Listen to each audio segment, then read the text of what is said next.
You have a finite number of human years. You are going to die. That is guaranteed. There are people who want to die and leave no mark. I just want to die, and I don't want to be on the internet or on Wikipedia. I want to be insignificant. Nobody remember me, and my sons don't even represent me, and all my ideals and everything I represented is just gone. I'm one of those people who is born and vanishes and is never discussed again. Are you f***ing gay? Your primary objective as a man should be, during this lifetime, to leave a mark that will be discussed. Your goal is to be such a fantastic version of human that everybody talks about your upbringing, everybody talks about your parents, everybody talks about your lineage, your views, your ideals to be propagated into the future. Isn't that the exact point of being alive? What else is the point of being alive? They have emptied your heart and emptied your spirit and emptied your soul of all of the things you used to know you wanted. The innate masculine desires have been replaced by garbage. All you've ever wanted is a woman who obeys you, who won't cheat, who will be loyal, who is desperate to give you sons. And now feminism's convinced women that they shouldn't want that. And even worse, it's convinced you're a bad person for wanting it. Oh, I'm a real man and I'm secure, so I don't want my woman to be loyal to me and just give me loads of kids. I want her to, follow her dreams at that party in Tulum. What else are we alive for? What's the point in all of this if it's not to leave a positive mark in the world? People say to me, Andrew, you should shut up. They're going to put you in jail. If I shut up, I may not go to jail, but then I do not get to propagate my ideals. I do not get to show bravery to my offspring. I do not get to leave a mark on humanity. You think I'm afraid of a fucking jail cell? I'm afraid of eternal insignificance, which is fostered from cowardice, because that is the life most of you men are living. You are too cowardly to do the difficult things which must be done to garner respect from allies and enemies alike, and you are going to be forgotten. You are never going to be remembered. Your sons will never wake up every day thinking, I have to be as good as dad. I have to try harder. The human spirit is actually quite an easy thing to satisfy, especially the masculine. You want to be respected, especially by the people close to you. You want to work hard, you want to make money, you want to have a woman who's obsessed with you want to have children who respect you, you want to provide for all of them, you want to be feared by your opponents, you want to be respected by your allies. That's it. We live in this technological age where we can do more things than we could ever do before. You can go to more places, you can do more activities, you can play video games, you can enter the metaverse, you can go inside the matrix and put the goggles on, you can jerk off, you can do all this dumb shit, but your soul feels empty. And the reason it feels empty is because the things you actually want, you can no longer find. Feminism has convinced women that they shouldn't respect men. Even worse, it's convinced you shouldn't find a woman who respects you. You think you're a bad man if you don't let your girlfriend go and suck men off in Tulum. You think that makes you insecure if you don't let her go party every weekend. When you stand up and say, I'm a man, and my woman's gonna love me and respect me, and I'm gonna protect and provide for her, and I will be obeyed because this is my household, and this is the Tate name, and this is my creed,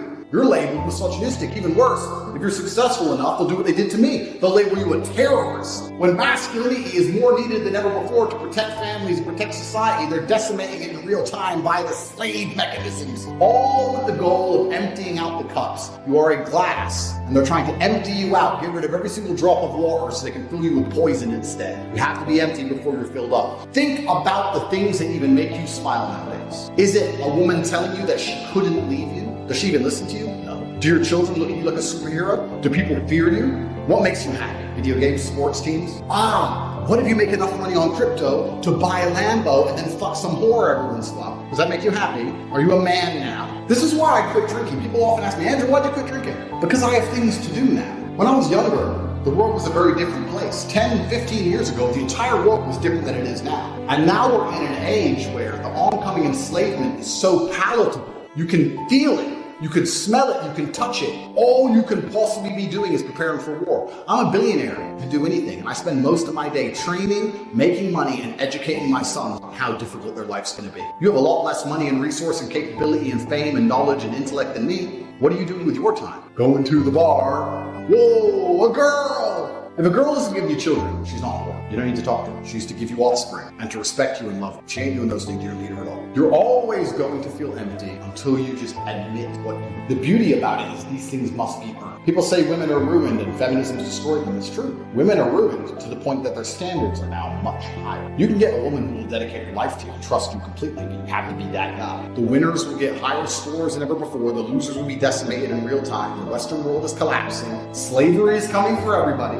And you need to at least be perspicacious enough to see all of this coming and indefatigable enough to work endlessly to do your best to resist. The most common question I get asked by men is, why am I unhappy? It's because you deserve it, because you're a loser, because you haven't tried hard, because you're not significant enough, because that hole in your heart will never be filled by the garbage and asinine bullshit you're doing with your life, because nobody respects you and women don't pine after you. You haven't achieved enough, you're a fucking dope. If I was you, I'd be unhappy too. And you deserve that unhappiness. And that unhappiness should be endless fire and motivation for you to do whatever it takes to get ahead. If I am outworking you and I'm already at the top of the mountain, how do you expect to ever get up? Every single person watching this, go look in the mirror. Do you deserve to be happy? Look yourself in the eye. The answer is probably fucking not. You don't deserve it. When you're hungry, it's your body telling you need to eat some food. When you're depressed, your body's telling you need to change your life. Everything in life that is valuable must be earned. Peace of mind must be earned. Happiness must be earned. When I look at the lives of people who tell me they're depressed, I look at them and think, you know what? If I was you, I'd fucking rest. Because your life is shit. But whose fault is that? And what they'll do is they'll try and outsource it. Well, I had a bad start, or this happened to me, that happened to me. Suck it up, buttercup. Shit happens to everybody. If you're the kind of person who deserves a good life and works their ass off and genuinely wants it and tries very hard, guess what you get 99% of the time? A good life. And if you're the kind of person who doesn't really deserve it, a little bit lazy, he snakes his friends, talks behind people's back, guess what? Your life ain't all that good. So when a man sits there and says, oh, but you don't understand, I'm struggling with motivation. If you are struggling with the motivation to be a winner, then stay a loser. Don't care. The thing that makes a good man a man is that he does what he doesn't want to do.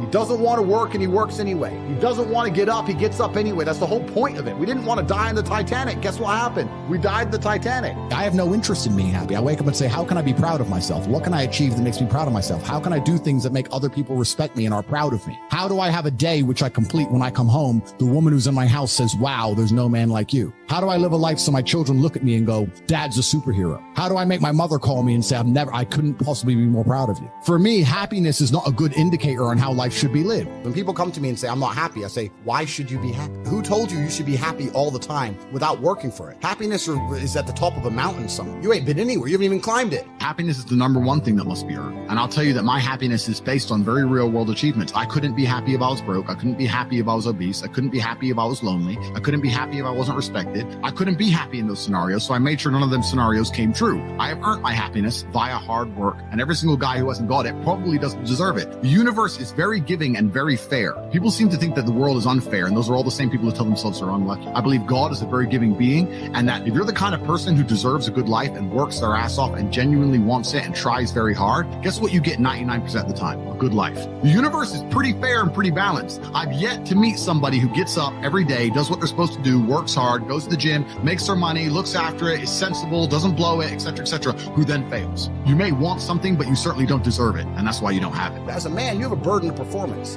As a man, you shouldn't be waking up going, how do I get happy? As a man, you wake up and say, okay, how do I perform? You know, and happiness will come at the end of the performance anyway. The men of substance out there are not necessarily happy people. If you're unhappy with your life and you're depressed, I don't expect you to be popping pills and sitting laying in bed. I expect you to give me a huge list of everything you're achieving per day. You know, but people are told the opposite. No, you feel depressed, that's wrong. You should be happy anyway. Take the pills, stay home, take some time off. Complete garbage. You're depressed? Okay, get up, go for a run, get a second job. You can outrun depression. Your emotion has nothing to do with the harsh reality of this world. You're either successful or you're not. You either win or you lose. You survive or you don't. Happy or sad, the push-ups must be done. It's called duty, it's called honor, it's called pride. The most ironic thing about all of this is that if you don't prioritize happiness and you prioritize feeling proud of yourself, you end up happy by extension. If I would have chosen to try and be happy, I would have never ended up happy. This infantile mindset that we're all supposed to be like we were when we were 3 years old, and something shiny, laugh all the time, run around in circles, a cardboard box. We're grown-ups and we have responsibilities, and you don't necessarily have to be happy to perform, especially if you're a man. A lot of men say to me, especially like, what's fun? And I'm saying doing what you're supposed to do and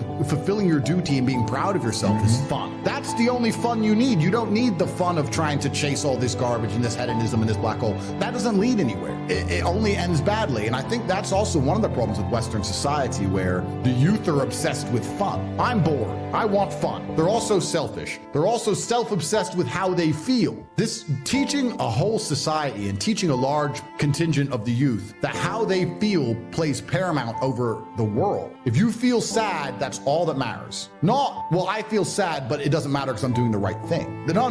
What matters is how you feel right now. And when you have a whole contingent of the youth obsessed with only being happy, I think this is one of the largest reasons they can psyop them so easily into doing insanity. But I think we're we're designed to struggle a bit, because the closer you are to struggle, the more sensible you are. Also, if you meet somebody who's had a hard life, they seem to be pretty wise. When you speak to these liberals or these morons, they've had very easy, soft lives. So I think humans are supposed to struggle a bit. It's the age-old adage. I know it's overused, but hard times create good men create good times, and the good times create a bunch of weaklings, and they mess everything up. What is life without difficulty in the first place? It doesn't matter what situation you're in. You need to at least believe you have some degree of control. When I say depression isn't real, I'm not saying you don't feel depressed. I'm saying that you can fix it. It's not a disease that you caught from the sky. You can fix it by taking control of your own mind. Listen, I'll tell you right now, I don't know how to fly a plane, but if I was in a plane and it was crashing and I was sitting in the pilot's chair, I would still hold on to the fucking gear stick or joystick or whatever it's called. Even though I don't know what I'm doing, I try and get some control over the scenario. I'm not going to give up and put my hands in the air and crash into a mountain. I would try and do something. I'm not the guy who relinquishes all his control to outside forces. I believe I have a lot of control and power within myself. So when I speak to depressed people and they sit there and say, no, you don't understand, I have depression, you are one, hypnotizing yourself to believe you have it. Two, giving a bunch of power to this outside source instead of believing the power inside of yourself. And three, not just being realistic enough to know that I feel a certain way and I feel this way because of my life circumstances. And if I change my life circumstances, perhaps my mindset might change. The worst things on the planet could happen to me. I refuse to be a depressed person. I may feel depressed for a day, but I will never be a depressed person. I'm not the guy who walks with his head down. I'm the guy who walks with my shoulders back and my chin up high. That's who I am as an individual, and I absolutely not refuse to change. And I cannot catch depression. All these people out here saying that depression is a disease, I can catch it. They're trying to attack me with everything they can. I can't catch depression. It's never happened, never fucking will. I could sit here and be an unsuccessful piece of shit, and I got 10 stories to tell you why I have excuses to do exactly that. And here I am, top G. That's life. You have to get done. So yeah, if you live a depressive life, you're going to feel depressed. If you lived my life, you wouldn't feel depressed. So now you know what to fucking do. Now you're either going to get up and do it, or you're going to sit there and stay depressed. And that's why these people are so desperate to defend the idea that depression can't be solved. What you're doing is absolving yourself from all responsibility. I no longer have to stand up and work hard and try and be something because it doesn't matter how hard I work because I'll be depressed anyway. They know that's a lie. They're just trying to fake. They're being ignorant on purpose to avoid doing the hard work. That's all it really is. Make this note. Don't become a victim of yourself. Forget the thief in the alley that's after your purse. What about the thief in your mind that's after your promise? I want to reassure you that you can do it. I want you to reassure you that you can make the decision. No matter what the night, no matter what the storm, no matter what the difficulty, there isn't anybody here that can't figure it out. Week at a time, yes, but there isn't anything you can't walk away from. There isn't any challenge you can't overcome. Then, in due time, your harvest will come. And then you'll be able to say, by gosh, the hard work has paid off. The lonely nights have paid off. And my harvest has finally come.